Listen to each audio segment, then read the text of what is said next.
Boa noite, amada Igreja do Senhor. Como é que vocês estão?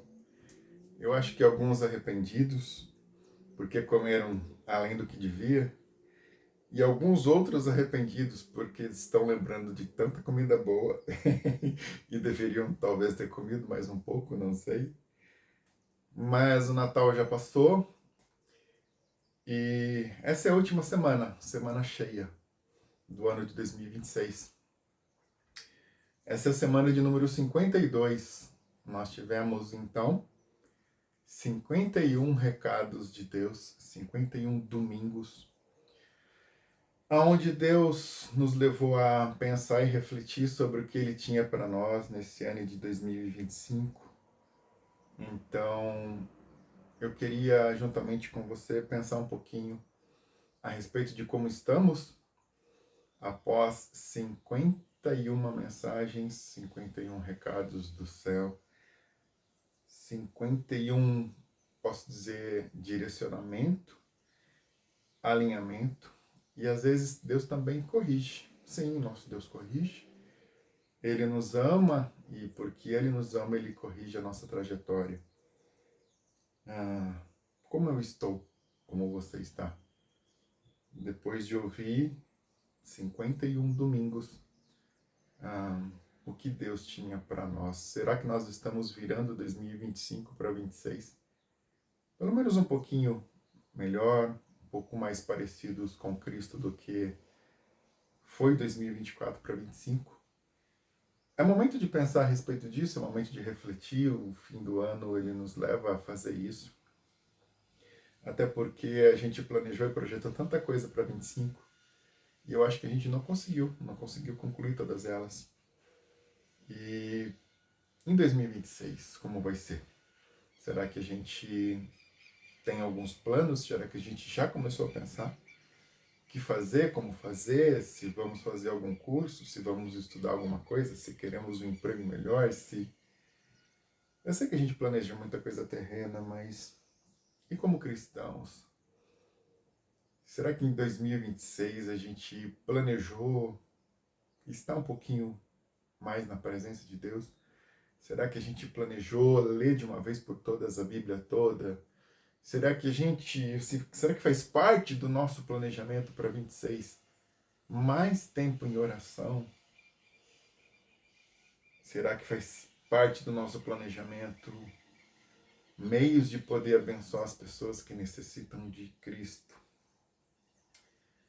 Falando sobre planos, eu vou falar já um pouco a respeito do que nós vamos falar nesse último recado do ano para nós. Nós vamos falar sobre Neemias.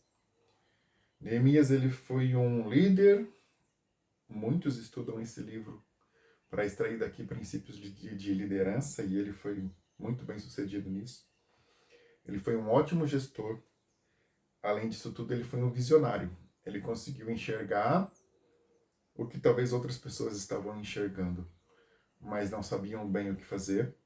E ele conseguiu visualizar um futuro, algo consertado, algo restaurado, que as pessoas olhavam a destruição e eu creio que muitos lamentavam e choravam e encerravam aí. Não foi assim que Neemias fez. Ele também foi impactado com tudo o que estava acontecendo. De novo, Israel, né, estava subjugado por um rei, dessa vez o rei do Império Persa, e eles não eram escravos, mas tudo que eles iam fazer, eles precisavam de permissão, inclusive para poder restaurar Jerusalém, restaurar tudo aquilo que havia sido destruído por essa última guerra. E Neemias pergunta para uma pessoa que estava voltando de Jerusalém, que tinha passado, né, por várias cidades destruídas, e ele pergunta como o povo estava, como estão, né, os meus irmãos, o que você viu na sua viagem. Neemias, ele estava vivendo um ótimo momento, com um cargo muito bom, ele era copeiro do rei, ele estava vivendo no palácio, ele não estava, né, padecendo como os demais, Porém, ele pergunta: como estão os meus irmãos? Como está o povo de Deus? Como estão as cidades? Como está o templo? E ele recebe essa notícia que eu vou ler. E nós vamos focar em primeiro lugar na reação de Neemias. Como ele reagiu com essa notícia? O que a notícia de destruição e aflição gerou no coração de Neemias? E como a gente reagiu em 2025? Com tantas notícias tristes, com tanta corrupção, com tanta falsidade, com tanta gente que está vivendo na miséria, literalmente.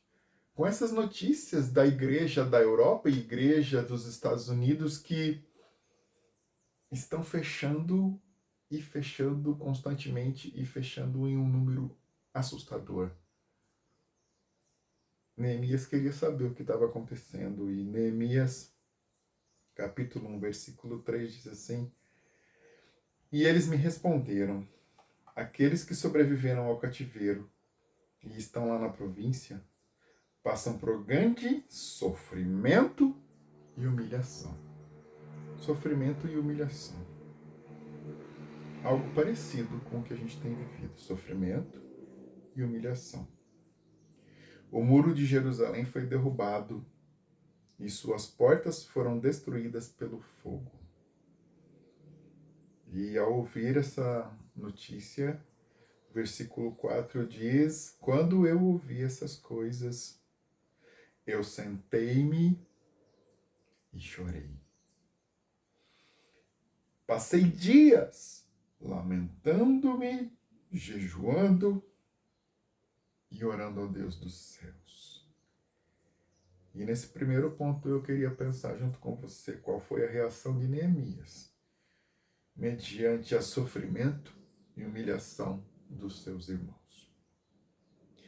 Mediante a notícias tristes em relação à casa do Senhor, Jerusalém, o templo que havia sido destruído, que queimaram as portas com fogo. Então, inicialmente, Neemias diz que ele se assentou. Eu parei as minhas atividades, eu parei tudo que eu estava fazendo mediante essas notícias. Ele para. E hoje em dia parece que a gente não para nada, né? A gente não tem condição de parar. Como parar com essa rotina que a gente leva hoje? Como que eu vou parar com tanta coisa atrasada e para entregar no trabalho, na minha casa, coisas a fazer, reformas? Como que eu vou parar? Eu sei que a igreja está sofrendo, eu sei que existe, né, uma destruição em massa, eu sei que a igreja não alcançou a próxima geração, mas como que eu vou parar as minhas próprias atividades, o meu trabalho de copeiro, o, o meu trabalho importante? Eu trabalho para pessoas extremamente importantes. Neemias trabalhava para o rei que havia conquistado, o rei, a bola da vez. Quando ele recebe essa notícia de sofrimento e humilhação, ele para. Você parou por alguma coisa em 2025? Teve alguma notícia que te fez parar e repensar todo esse ativismo que a gente vive hoje e é incentivado e é aplaudido e é mencionado por tantos coaches e pessoas que a gente procura em auxílio que dizem você tem que ser o primeiro, você tem que acordar às 4, você tem que às 5 já estar ativo, você não pode parar, você tem que ir além dos seus limites, você não pode se cansar, você não pode adoecer.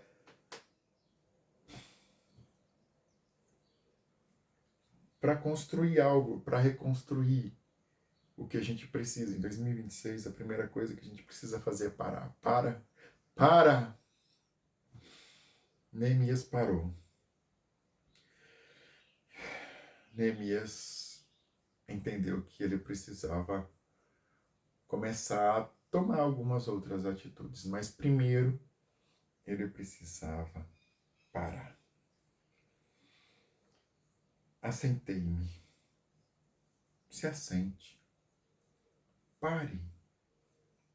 Pare alguns minutos ou horas na passagem de ano. Pare agora ao ouvir essa mensagem, dá um pause. Está gravada.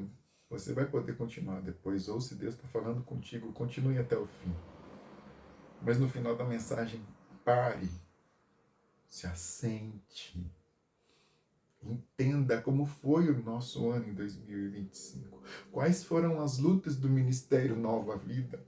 Como nós fomos como igreja do Senhor? Nós crescemos em número? Quantos nós deixamos para trás? Quantos ficaram? Quantos a gente visitou? Quantos a gente não tem visto?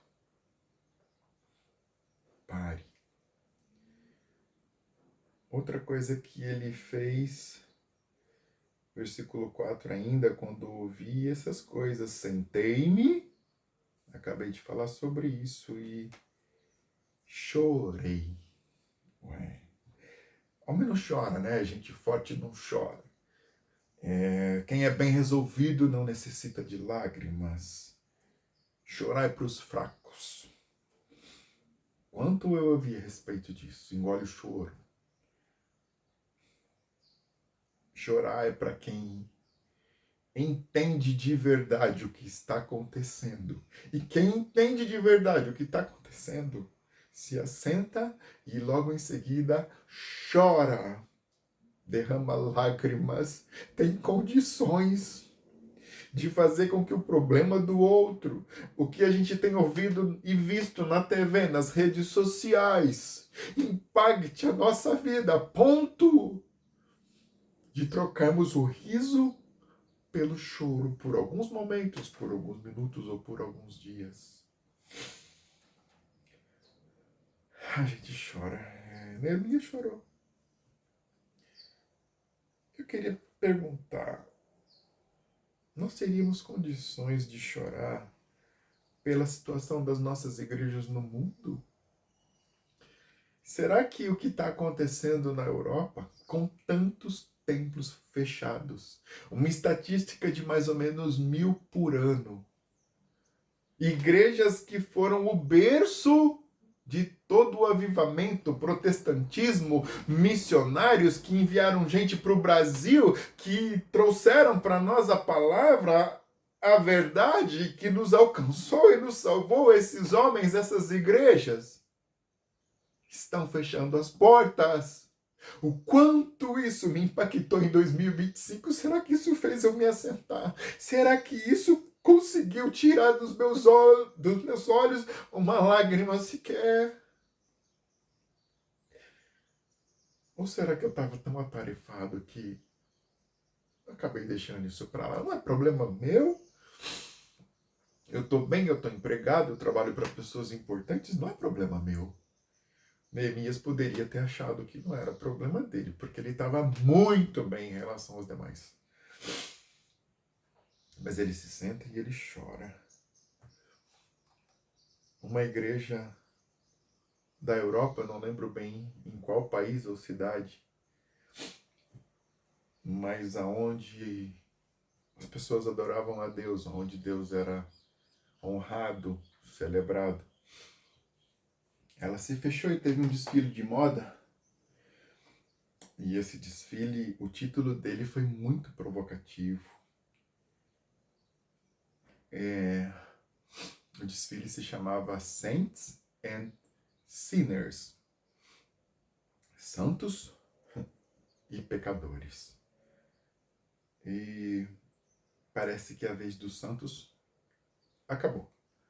Porque senão aquela igreja não havia sido vendida. Ela foi vendida e ela agora passou a ser um espaço de eventos e fizeram um desfile de moda com esse título provocativo para exaltar na nossa cara. Onde estão os santos? Eu acho que chegou a hora dos pecadores ocuparem esse espaço que um dia foi consagrado a Deus. Não, agora esse espaço é dos pecadores. E nós vamos fazer aqui o que a gente acha que precisa ser feito. Isso te impacta? Isso te entristece? Isso te faz sentar? será que nós conseguimos chorar pelos nossos mártires? Tanta gente continua sim morrendo pelo Evangelho. No século XX morreu mais gente do que em todos os outros 19, somados de mártires e perseguidos cristãos. Só o século XX já soma muito mais do que todos os mortos nos outros 19 séculos. E o século XXI não está sendo diferente. Conseguimos chorar pelos não alcançados. Conseguimos chorar pelos que perderam a sua vida. Será que a gente consegue chorar por Israel?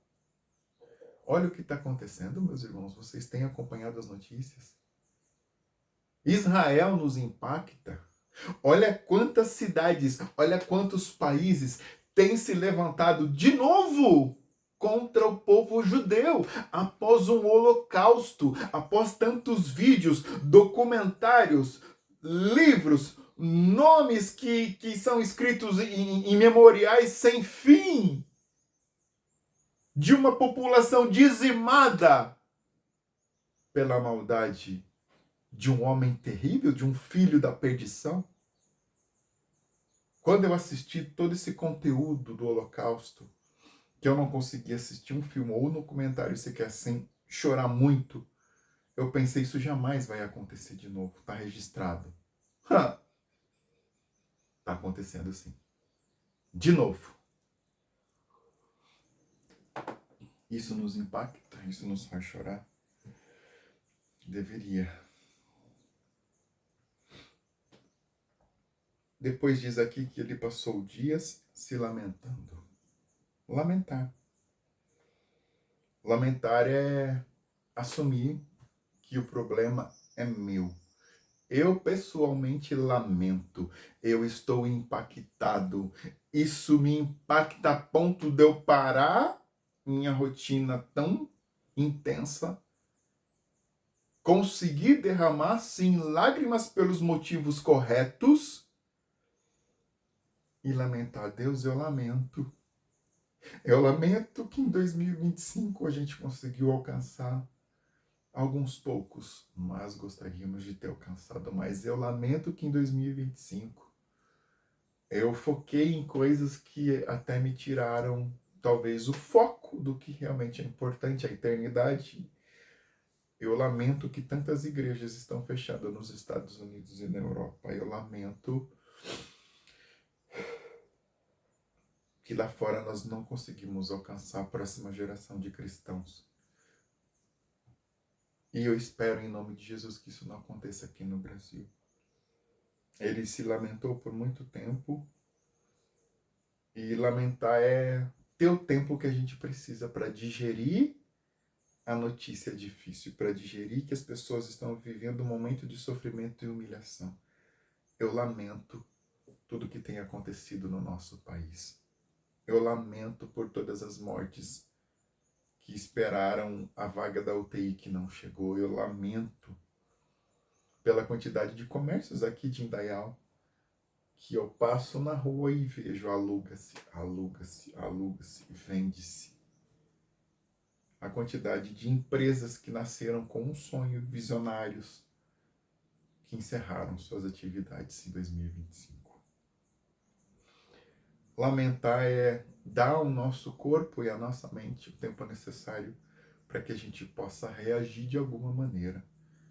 Então a gente tem que viver, tem que sentir, tem que permitir, tem que parar, tem que analisar com calma. Porque depois de se lamentar, aí vem a grande questão. Depois ele, com toda a informação terrena que ele conseguiu extrair, e ele conseguiu trabalhar dentro dele, ele consegue então começar um jejum, e ele volta os olhos para o céu, que é da onde a resposta vem, que é a resposta, que é o único lugar possível de nos prover força e uma visão além da terrena, de algo que foi destruído está sendo destruído, mas pode ser reconstruído, pode ser refeito, pode ser ainda melhor do que já foi. Então ele ora, Jesus, ele jejua para enfraquecer a carne, para dizer muito bem quem manda, quem é que manda? É a minha carne? Não, não é. Porque o que a gente mais gosta, inclusive como cristão, é comer, se alimentar, é comer bem, comer coisas gostosas que nos dão prazer. E o jejum é dizer para nossa carne, você não manda mais em mim, não é você mais que está no controle. Então, ele jejua e ele começa a orar. Ele começa a buscar o Deus dos céus, né? O Deus do céu, dos céus, no plural. Porque ele sabe que Deus é o único capaz de mudar a situação, as situações da nossa vida. Então, logo após uma notícia difícil, pessoalmente, particular, sua, da sua família, se assenta, para, chore se for necessário, mas não pare no choro. Lamente, converse com o Senhor. Se necessário fazer jejum, faça, mas busque a Deus. Busque a Deus. Para 2026, nós precisamos buscar a Deus. Nós precisamos lamentar o declínio da nossa sociedade, do nosso país. Nós precisamos chorar por aqueles que ainda não conhecem as boas novas de salvação. Nós precisamos conseguir achar que esse problema também é nosso. Apesar de nós estarmos bem, empregados, não estamos passando fome, temos até uma certa condição financeira. Mas quantos não têm? Quantos gostariam de ter tido uma reunião em família no Natal e passaram sozinhos? Quantos gostariam de ter tido um frango assado, bem feito, para poder comemorar e não tinham nenhum frango? Então, é sim problema nosso tudo que está acontecendo. E se nós nos lamentarmos, jejuarmos e orarmos, a gente pode mudar. Mudar algumas pequenas coisas ao nosso redor, para chegar até uma grande mudança, uma mudança significativa. O segundo ponto que eu queria trazer para nós é, após orar e buscar a Deus intensamente, o que Neemias fez? E eu acho que nós precisamos fazer isso para 2026. Eu vou falar sobre o planejamento de Neemias. Planejamento de Neemias. Ele recebeu a notícia, ele parou, ele se assentou, ele chorou, ele lamentou, ele jejuou, ele buscou a Deus, e aí começou a obra de verdade. Aí começa então a obra de restauração dos muros e de Jerusalém e do sofrimento do povo. Diz aqui Neemias 2:1, no mês de Nissan, do 20º ano do rei Artaxerxes, na hora de servir-lhe o vinho, levei-o ao rei. Nunca antes eu tinha estado triste na presença de Deus. Então, após buscar a Deus, após bolar todo um plano, após em oração discutir detalhes desse plano, de como ele poderia ser feito e parar para ouvir a voz de Deus, a direção de Deus, a sabedoria que vem do alto, ele então se posiciona, ele então se prepara, ele então tem condições finalmente de poder dar o primeiro passo para a execução. E às vezes a gente sai fazendo tudo, sai fazendo um monte de coisa, sai tentando de um jeito, se não é desse eu vou de outro, se não é dessa forma eu tento uma terceira. A gente não para e planeja. Eu quis citar a questão aqui do mês de Nissan, porque de Quisleu para Nissan, ele recebe a notícia em Quisleu e ele dá esse passo ousado de entrar na presença do rei triste, porque ele não podia, como copeiro do rei, ele tinha que, sabe? botar um sorriso no rosto, cuidar do seu semblante, servir feliz. Entrar na presença do rei entristecido era um risco que ele decidiu correr. Mas ele só decidiu correr esse risco depois de planejar muito, orar muito, jejuar e lamentar, e nesse ciclo, e digerindo, e bolando um plano, e aparando arestas, e fazendo com que os detalhes fossem o sucesso da execução do plano, junto com Deus. De Quisleu para Nissan são 4 meses. 4 meses orando e planejando. 4 meses para poder tomar o primeiro passo, a primeira atitude. Eu não estou dizendo que a gente tem que ser lento, que tem que fazer 1000 reuniões, que tem que pensar demais para colocar projetos em prática. Não é isso que eu estou dizendo. Mas eu quero chamar a nossa atenção para o que Neemias fez.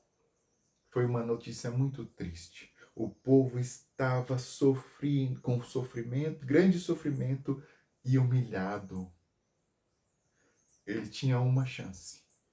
E ele não poderia perder essa única chance. Ele tinha uma chance.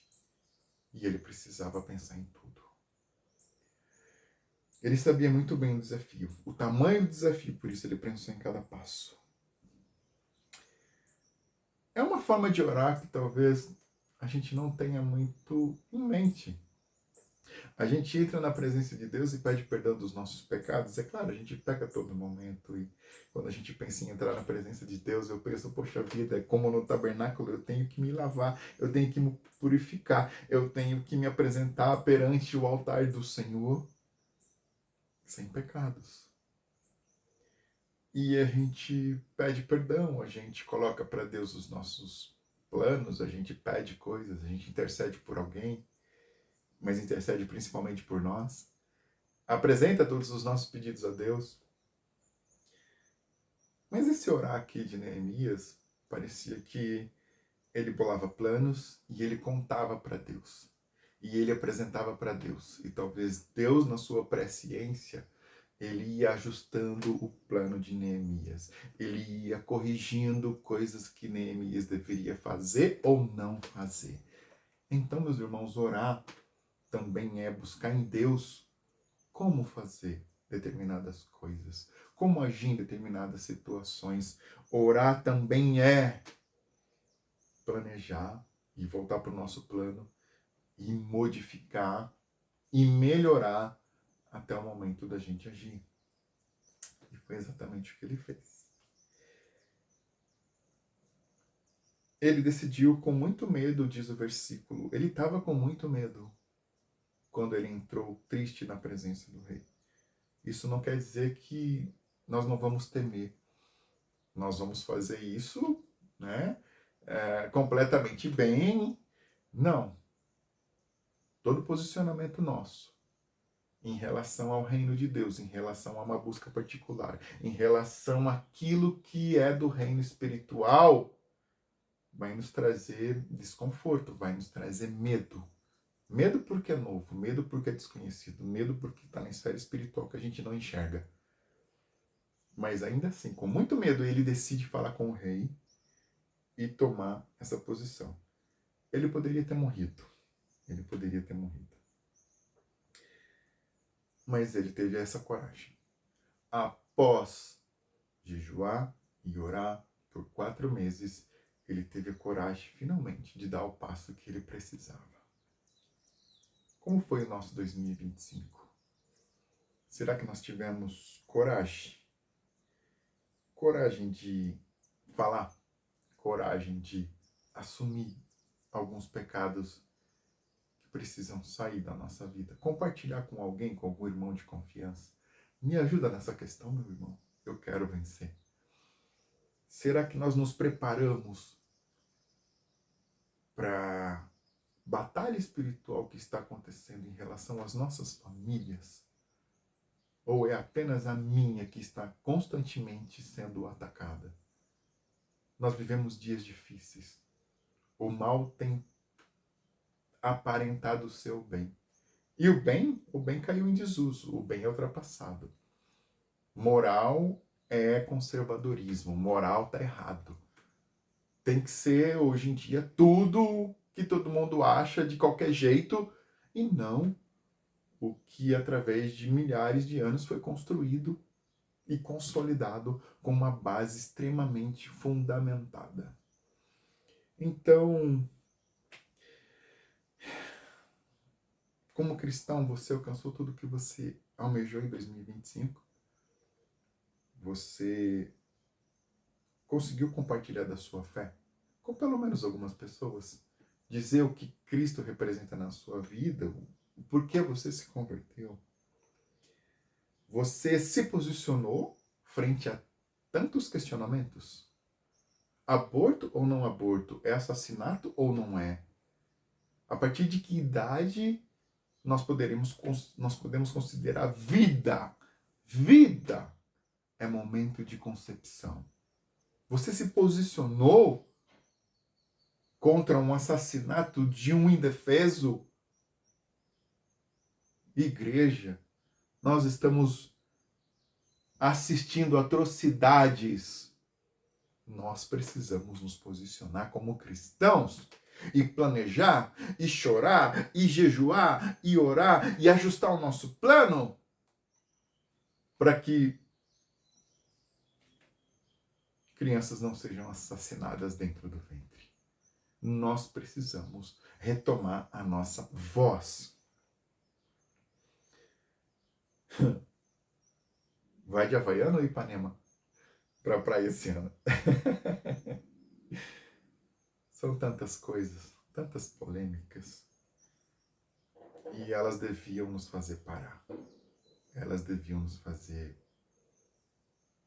chorar, jejuar e buscar a Deus. Foi o que Neemias fez. E a gente sabe que esses 4 meses foram fundamentais para aquilo que Neemias queria construir, para o seu plano de 2026 dar certo. Porque o rei questionou. Quando o rei questiona por que ele estava triste, ele tem a chance de explicar. Só que o rei tem outras perguntas ainda. Neemias 2,6 diz assim: Então o rei, estando presente, a rainha, sentado ao seu lado, perguntou-me: Quanto tempo levará a viagem? Quando você voltará? Marquei um prazo com o rei e ele concordou que eu fosse. Neemias já tinha todas as respostas para as perguntas que o rei iria fazer antecipadamente. Isso é importantíssimo. Planejar é ter a resposta que a gente precisa na hora que alguém questiona.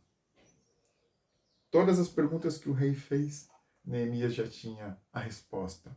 Ele já sabia quanto tempo mais ou menos levaria a viagem. Ele já sabia quando ele voltaria. Mais do que isso, ele sabia que ele ia precisar de cartas para poder chegar até Jerusalém em segurança. Mais ainda, ele sabia que ele ia precisar de um recurso que ele não tinha. Ele era copeiro do rei, ele precisava de madeira para reconstruir as portas, ele precisava de fundos para poder começar a obra do Senhor. E ele não tinha. Mas ele pede para o rei. E o rei concede. Às vezes não é com recurso. Deus é dono de tudo. Às vezes a gente não tem o recurso. Mas a gente tem 4 meses de joelho no chão, na presença de Deus, derramando as nossas lágrimas e planejando e ajustando o plano. E o recurso vem dele.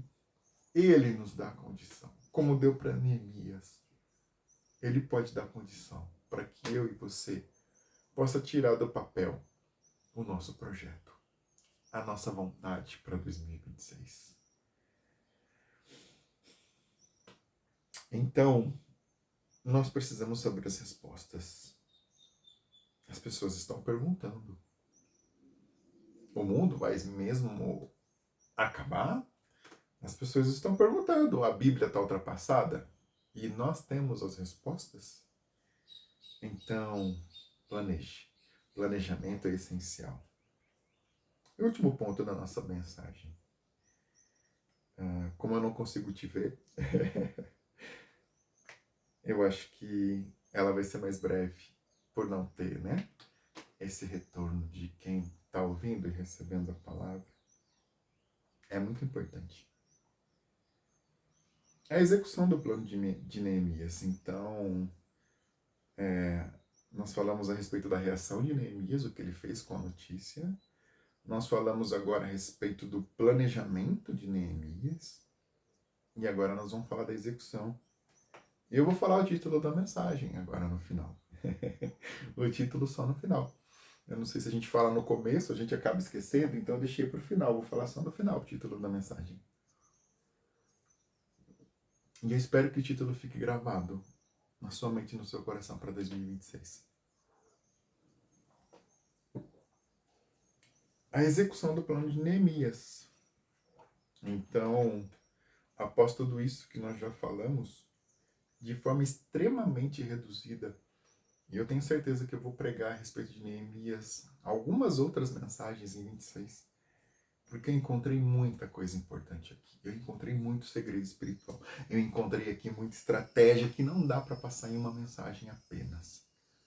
Mas eu condensei aqui o que eu achei extremamente importante para 2026, para a gente começar o ano bem, para a gente começar o ano focado, para que essas notícias que estão ao nosso redor consigam tomar parte do nosso coração e da nossa mente, para que a gente passe a agir em prol do sofrimento e da humilhação do nosso povo e das nossas igrejas.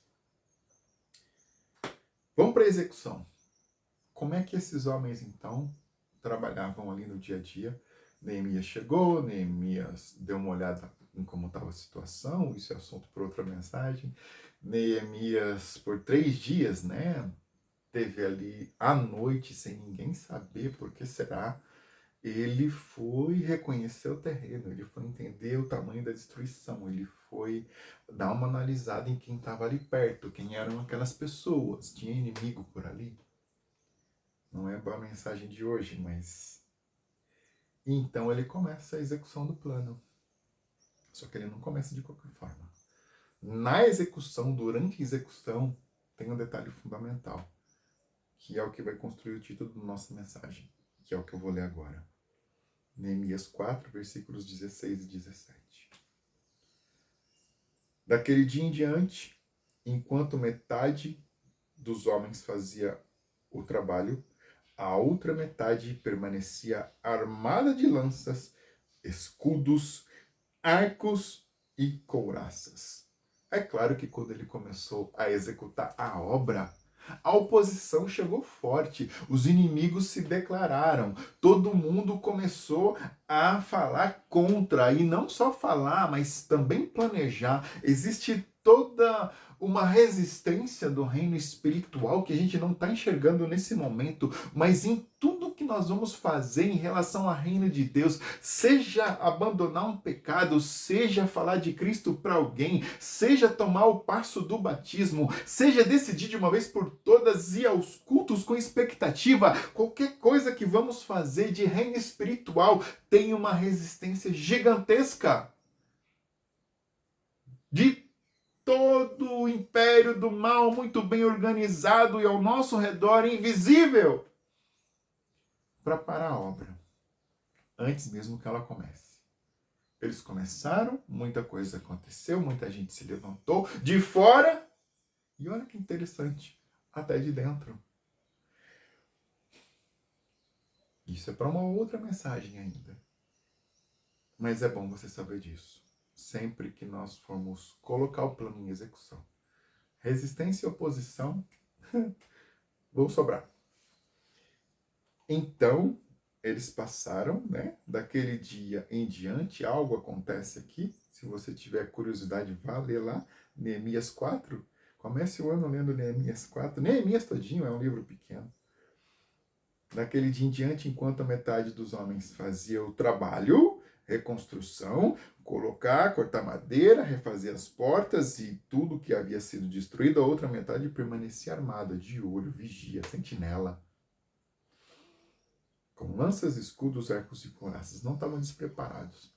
estavam preparados para o tamanho do desafio.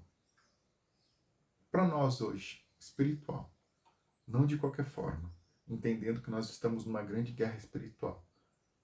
Pessoas se posicionando em intercessão a outras. Os oficiais davam apoio a todo o povo de Judá. Versículo 17, que estava construindo o muro.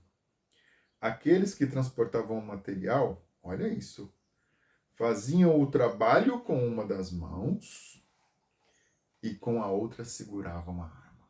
Faziam o trabalho com uma das mãos e com a outra seguravam a sua arma.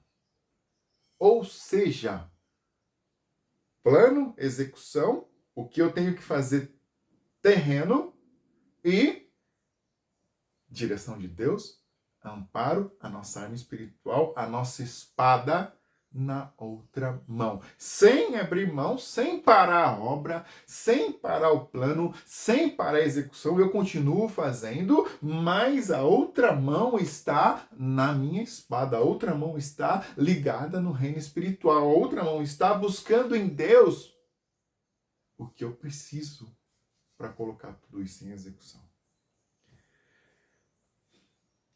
Agora o título da mensagem.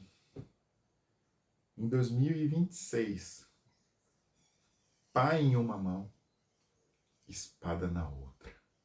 Em 2026, eu vou dizer de novo, pá em uma mão, espada na outra. Nós não podemos abrir mão da execução de todos os projetos de instituto, de missões, de continuar com a igreja do cuidado pastoral, pá em uma mão.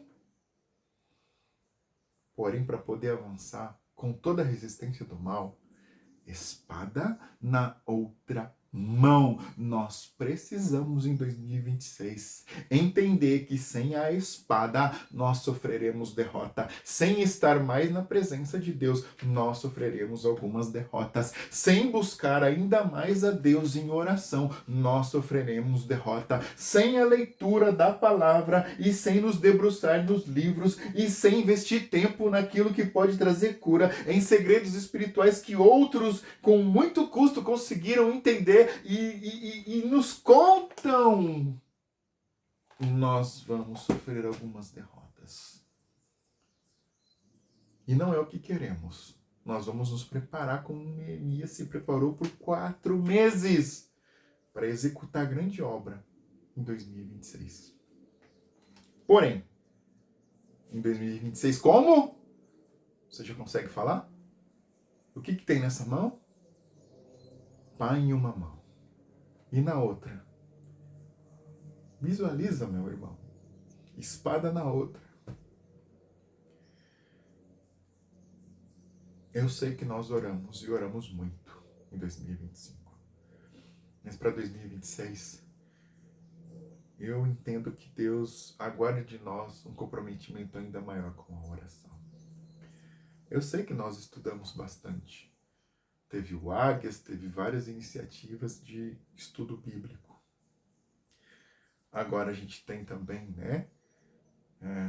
uma nova forma de compartilhar do Evangelho, que é o discipulado, que também tem muito estudo. Mas e pessoalmente, no seu particular? Existe algum livro, existe a palavra de Deus, existe algo que você lê? Quantos livros nós lemos em 2025? A gente precisa pensar sobre isso. Porque eu sei que o brasileiro não lê. Mas, além de ser brasileiro, nós somos parte de uma família. Nós somos filhos por adoção. Cristo foi o primeiro e o que ele fez, a obra dele nos permitiu ser parte de uma família, a família de Deus, de um novo reino que foi implantado na terra. E nós temos irmãos e essa história, ela é a nossa história e, portanto, nós precisamos conhecê-la. Tem no seu planejamento para 2026 crescimento em relação ao que você já sabe de Deus, de Cristo, dos evangelhos, dos princípios, da exegese, da teologia sistemática e de tudo isso, nós temos excelentes livros que estão só esperando a gente ter coragem de abrir e começar a ler. Então, faziam o trabalho com uma das mãos e com a outra seguravam a arma. Sabem quantos dias eles terminaram essa obra de restauração? 52 dias somente. 4 meses planejando. 3 dias analisando a situação à noite. 52 dias de mão na massa. E olha, hein? Pá em uma mão e espada na outra. Metade dos homens de vigia intercedendo atalaias e os outros trabalhando. Mesmo com tudo isso, toda a oposição, esses 4 meses de preparo e oração que Neemias teve, deu condições para que essa obra fosse executada em 52 dias apenas. Meus irmãos, eu não sei o que você planejou, eu não sei o que você tem para 2026, mas olha o recado de Deus para nós na última semana do ano. 120 dias planejando, 3 dias analisando detalhes, olhando de verdade o tamanho da destruição, 52 dias de execução. Isso dá mais ou menos assim, 70% do plano. 70% do tempo planejando e 30% do tempo executando. 70% do tempo planejando e 30% executando, mas executando com maestria, executando debaixo de vitória, executando com muita oposição e ainda assim com muita estratégia espiritual para vencer toda e qualquer oposição do mal e resistência. 70% de joelho dobrado e 30% de mão na massa. Talvez para obter 52 dias de vitória em 2026, nós vamos precisar de um outro nível de espiritualidade, de busca, entrega, comprometimento. 70% do nosso tempo aos pés da cruz. 70% do nosso tempo fora dos olhos das pessoas, fazendo aquilo que ninguém vê. Buscando a face do Senhor às 3 da manhã, se necessário for. Inventando tempo no começo ou no final do dia, mas não abrindo mão de ter uma conversa com Jesus todos os dias. Não abrindo mão do crescimento espiritual que também vem e não tem como o cristão ler. O cristão precisa ler. Não existe cristão que não lê a palavra de Deus. Olha, a palavra, Deus já deu a dica, é palavra. Está escrito palavra. Não tem como um cristão não ler. Nós precisamos ler, nós precisamos nos instruir. Nós precisamos saber responder, meus irmãos. As pessoas têm perguntas, tem muito questionamento sendo feito.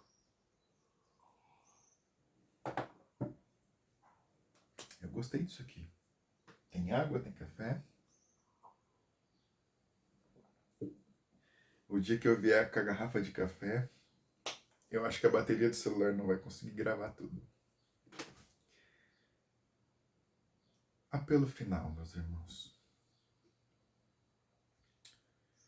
Eu falei a respeito de ser impactado por tudo que está acontecendo ao nosso redor. Parar. Se entristecer, lamentar, chorar se necessário. E eu acho que é jejuar e buscar Deus. Mas não parar aí. Bolar um plano. Tomar uma atitude.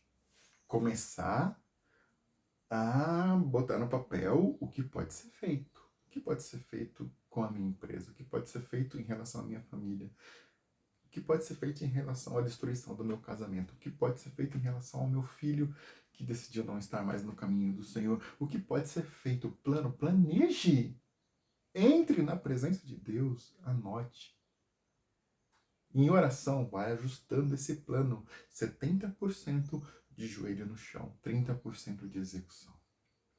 4 meses se preparando, e aí você faz o convite. Ore pelo seu filho por 4 meses, interceda por ele dessa maneira. E só então você faz o convite. 70% se programando, planejando, aos pés da cruz, 30% de execução. Em uma mão, a pá, e na outra, a espada.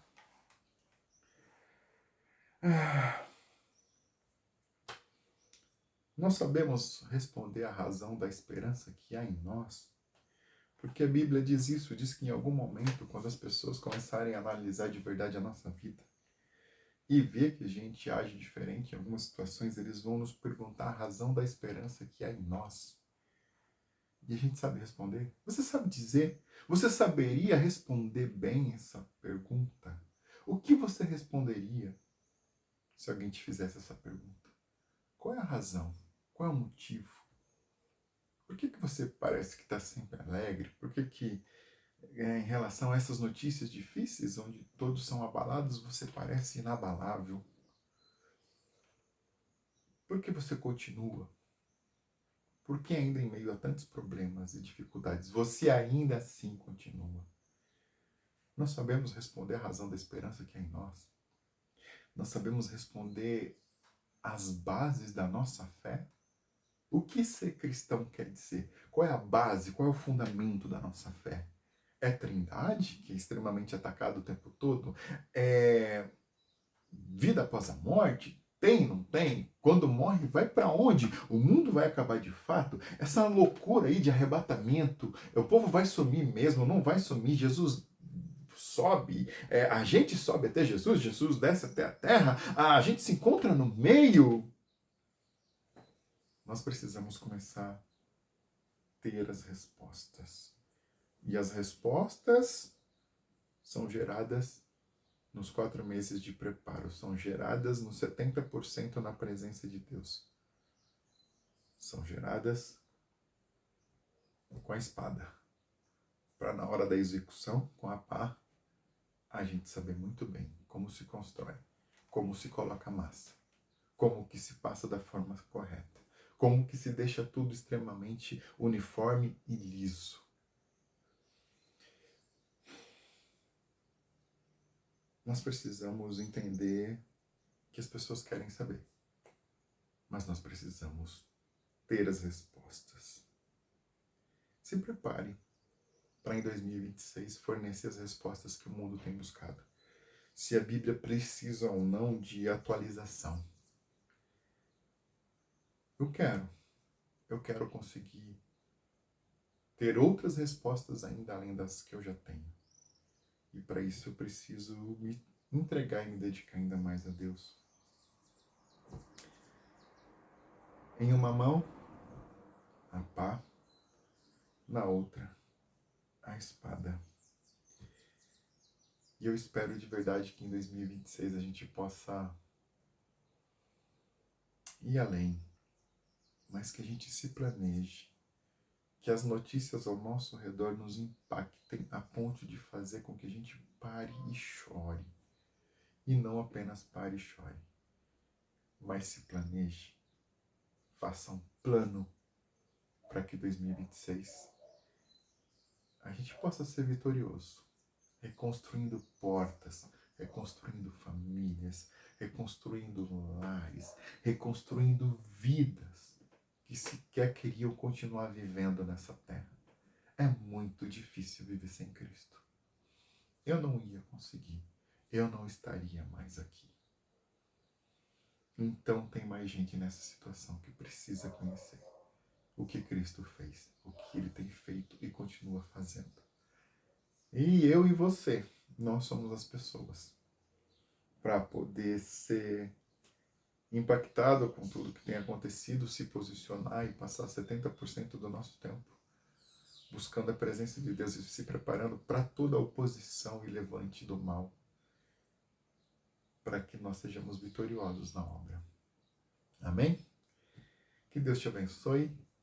Um ótimo 2026 para nós, como cristãos, profissionais, pais, filhos, estudantes, adolescentes, enfim, todas as faixas etárias. Que 2026 seja um ano de vitória. Vitória que foi conquistada no secreto, de joelho dobrado, em oração, em nome de Jesus. Amém? Que Deus te abençoe. Um ótimo 2026.